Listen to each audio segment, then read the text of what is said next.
Good evening guys, मैं हूँ आप सबका डायबिटो मैनियक एंड आज सबके सामने मुद्दा लाया हूँ मिथ्स अबाउट डायबिटिक लाइफ।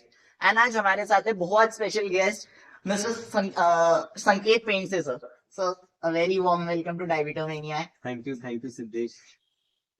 सो आज आप हमारी ऑडियंस को थोड़ा गाइड कीजिए। देयर आर बहुत सारे ऐसे डायबिटिक को लेके मिथ्स हैं जो लोगों फैलाते हैं, लोगों को लगता है कि ये सच है। सो मेरा क्वेश्चन पहला ये है कि does diabetic affect growth of a person, मतलब अगर डायबिटिक है किसी को तो उस बच्चे का ग्रोथ में कोई असर आता है क्या? ठीक है, तो अगर हम डायबिटीज को कंट्रोल में रखते हैं विद इंसुलिन थेरेपी जो हमको डायबिटोलॉजिस्ट ने या अपने डॉक्टर ने प्रिस्क्राइब की है, जनरली सभी बच्चों को 3 या 4 इंजेक्शन हर दिन लगते हैं। रेगुलर शुगर मॉनिटरिंग करते हैं ऑलमोस्ट डेली बेसिस पे और कंसल्ट करते हैं।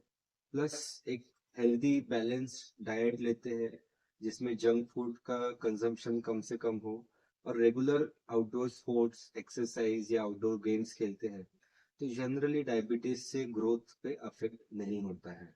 Okay. तो in short the answer is no. If you keep diabetes under control तो ग्रोथ अफेक्ट नहीं होगी। जिनका डायबिटीज बहुत ज्यादा कंट्रोल के बाहर रहता है, जो इंसुलिन के इंजेक्शन स्किप करते हैं, हर तीसरे चौथे दिन 1 या 2 डोजेस नहीं लेते हैं, बिल्कुल चेक नहीं करते हैं, साल भर डॉक्टर्स को कंसल्ट नहीं करते हैं और डाइट भी बहुत ज्यादा अनकंट्रोल रहता है जिसमें जंक फूड बहुत ज्यादा रहता है, तो ऐसे केसेस में फिर ग्रोथ अफेक्ट हो सकती है। एंड अगर ऑर्गन्स, मतलब सेम गोज विद ऑर्गन्स, अगर जैसा बहुत सारे लोग बोलते हैं कि इसको डायबिटिक हो गया है तो इसका प्यूबर्टी हिट लेट होगा या मेंटल ग्रोथ में टाइम आएगा, तो वो उसका भी यही हो सकता है ना कि अगर कोई भी डायबिटिक बंदा अपना डाइट वगैरह अच्छा रखे तो उसका कोई इशू नहीं आएगा। एग्जैक्टली तो अगर हम the everything goes two diabetes control जिसमें 3 हिस्से होते हैं, एक तो इंसुलिन जो सबसे इम्पोर्टेंट है, सेकंड डाइट और एक्सरसाइज, ये मैं पहले भी बता चुका हूँ।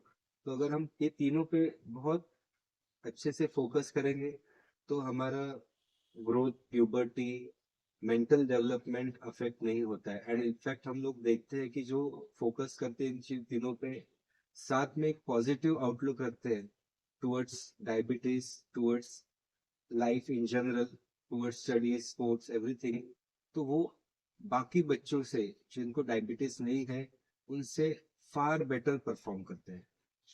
एंड जैसा लोग बोलते हैं कि इसको डायबिटीज है तो इसको मीठा मत दो, तो ऐसा तो नहीं हो सकता ना कि डायबिटिक पर्सन कंप्लीटली मीठा ना खाए। एंड अगर किसी को खाना है तो ऐसे कौन से नेचुरल पदार्थ है जिनसे वो मीठा खा सकता है, वो उसके लिए बेनिफिशियल हो?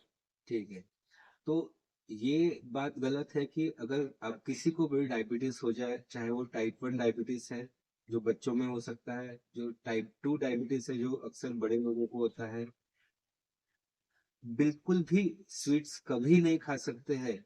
हमेशा के लिए स्वीट्स, चॉकलेट्स, पेस्ट्रीज, केक ये बैन हो चुका है, कभी नहीं खा सकते, ऐसा बिल्कुल नहीं है। पर ऑफ कोर्स ये एक जंक फूड की कैटेगरी में आता है, sweets, chocolates, everything comes in the junk food category. और इसीलिए चाहे डायबिटीज हो या ना हो, सभी लोगों को इसका कंजम्पशन कम से कम रखना है। तो यूजुअली हम लोग कहते हैं कि रफली वंस इन अ वीक एक लिमिटेड क्वांटिटी में अगर कोई कंज्यूम करता है तो दैट्स फाइन। तो यूजुअली हम लोग कहते हैं कि अगर आपको पता है कि हमें कौन से फंक्शंस अटेंड करने हैं, कौन से प्रोग्राम्स है, तो you just keep reserve for that कि उस दिन हम स्वीट्स खा सकते हैं, उस दिन हम थोड़ा चॉकलेट या जो भी रहेगा वो थोड़ा प्रमाण में खाएंगे और बाकी दिन जनरली हमको अवॉइड करना है।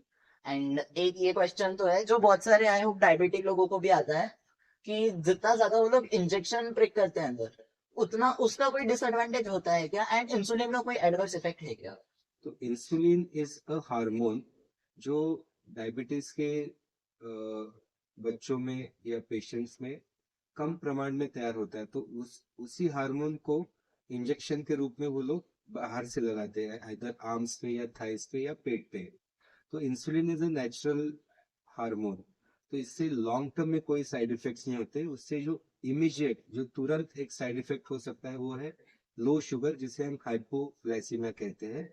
और अगर हमारा इंसुलिन का डोज ज्यादा है और हम कम खाते हैं या बहुत ज्यादा एक्सरसाइज करते हैं या बहुत ज्यादा खेल कूद करते हैं, हमारे खाने के बीच में बहुत बड़ी गैप्स रहती है, जैसे सुबह 1 बजे लंच के और सीधा 9 o'clock को रात को डिनर के, और एक 8 घंटे का गैप हो जाता है। तो इस टाइम पे फिर लो शुगर होने का चांसेस रहता है। इसीलिए हम प्रिवेंट करने के लिए कहते हैं कि यूजुअली आप ब्लड शुगर मॉनिटरिंग कीजिए, जिससे आप असेस कर सकते हैं कि आपको कितने इंसुलिन की जरूरत है, of course after consulting doctor और रजिस्टर्ड डाइटिशियन। और उससे आपका डायबिटीज इंसुलिन का डोज तय होता है, और उस हिसाब से आप इंसुलिन लेते जाइए। अगर आपके बहुत आउटडोर स्पोर्ट्स है तो थोड़ा इंसुलिन उस दिन 2 से 3 यूनिट कम लेना है। तो इस प्रकार से इंसुलिन डोज एडजस्ट करने से हम हाइपोग्लाइसीमिया या लो शुगर को प्रिवेंट कर सकते हैं। इसमें हम शॉर्ट डोज भी ले सकते हैं, लाइक अगर 10 डोज है तो उसको हम अपने मील के हिसाब से डिवाइड करके भी ले सकते हैं। Yes, according with meal we have to take the insulin dose. Insulin. Okay, I hope कि ये कुछ कॉमन मिथ्स थे डायबिटिक लोगों को लेके जो कि क्लियर हो गए होंगे। अगर आपको कोई मैसेज शेयर करना है हमारे पब्लिक से तो आप कर सकते हैं। Thank you Siddhesh, thank you for this interview.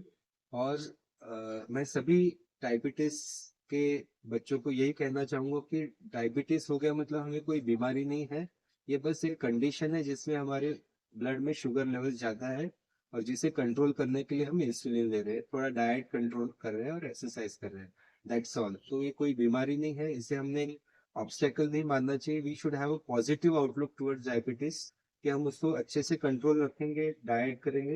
And हमने ये देखा है कि जो बच्चे इन पे फोकस करते हैं वो they do very well in life.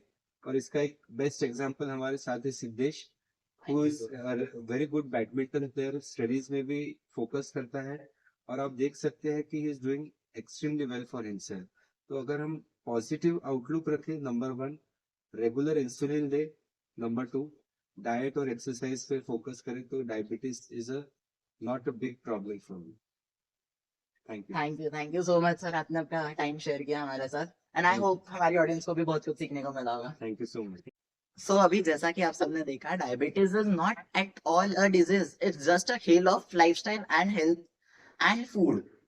तो बस इतना ही है, अपना अपना ध्यान रखना है, बस बाकी कोई डिजीज नहीं है। सो आई होप आप सबको बहुत मजा आया होगा एंड आप सबने कुछ तो इन्फॉर्मेटिव सीखा होगा। ऐसे ही कंटेंट के लिए बने रहिए एंड तब तक अपने और अपने साथ वालों का भर भर के ध्यान रखिए।